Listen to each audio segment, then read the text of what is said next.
Sejam bem-vindos, pessoal, a mais um vídeo. E, meus amigos, é o seguinte, assunto que eu sempre gosto muito de trazer é em relação a essa questão de SAFs, questão de Libra, né? Toda essa mudança estrutural e dinâmica que está ocorrendo dentro do nosso futebol. E, cara, isso saiu uma matéria lá hoje do UOL, né, lá do UOL Sports, falando a respeito justamente disso. E eu havia trazido um vídeo aqui para falar que todas as reuniões ali, basicamente, da Libra, né, elas sempre terminam em muito conflito, porque uma equipe muitas vezes não quer abrir mão do seu espaço em relação à outra, e a galera não tem muita união, e isso acaba enfraquecendo o futebol brasileiro de uma maneira geral.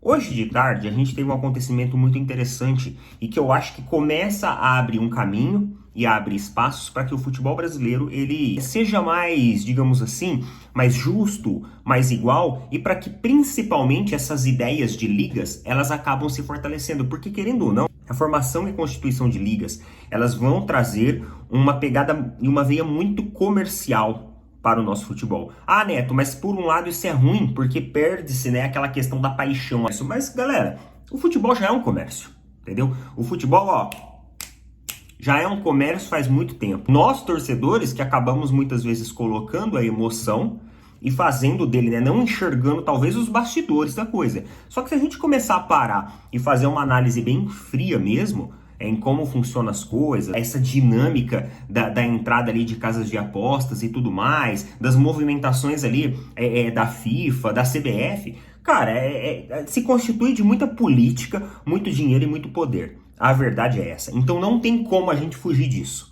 Então, já que a gente vai estar inserido comercialmente e politicamente ali, né, com o futebol ali dentro, não vai ser mais uma questão apenas de tradição e de história, então que a gente seja inserido de maneira que fortaleça a nossa economia, fortaleça a nossa estrutura. O Flamengo e o Corinthians hoje, eles tomaram a decisão, e uma decisão muito interessante, entre aspas, abrir mão de uma parte das cotas televisivas para a criação das ligas. A gente sabe que tem o grupo aí da Libra, que quer fazer a venda de seus direitos econômicos, e dentro desse grupo existem algumas discussões e rupturas em relação a qual clube deve ter mais ou menos cotas.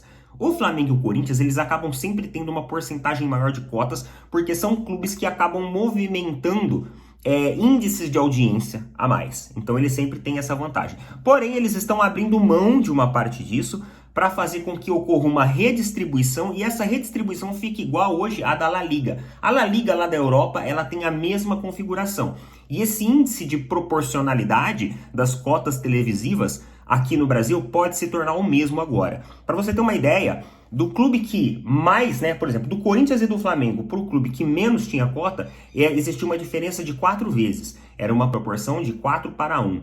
Agora, isso pode reduzir para 3,5 para 1. Ah, Neto, mas pô, 3,5 para 1, abaixou meio ponto ali de proporção? É muito pouco. Cara, é muito pouco quando a gente olha em caráter único, mas quando a gente expande proporcionalmente ao número de pessoas acessando e comprando, digamos assim, né, a audiência que compra esses jogos, é um número muito considerável.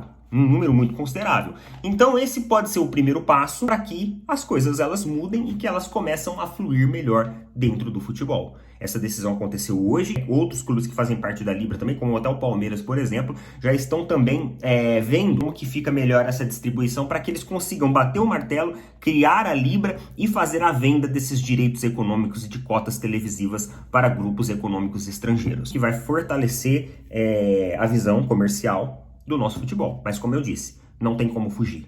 Ou a gente entra fortalecido, ou de qualquer forma nós vamos acabar sendo engolidos pelo dinheiro e vamos ser explorados. Então é melhor a gente vender do que sermos explorados. Coloca nas opiniões aí. E pessoal, um recado. Eu tinha feito um canal de lives, né? Fizemos um canal de lives e nós iríamos fazer uma live hoje. Porém tem um problema. O YouTube ele exige 24 horas pelo menos para que você faça lives em canais novos. Então a gente tem que solicitar, né, a liberação de transmissão ao vivo e aguardar 24 horas. E nós não fizemos isso, porque eu não sabia. Então provavelmente vamos ter que fazer a live apenas amanhã, a partir de amanhã. Mas quem se inscreveu lá, cara, continue inscrito. Provavelmente amanhã, essa semana, nós vamos ter um conteúdo bem bacana lá. Muito obrigado pela sua inscrição. E quem não se inscreveu ainda, se inscreve e dá essa força pra gente. Forte abraço a todos, valeu, falou, até mais.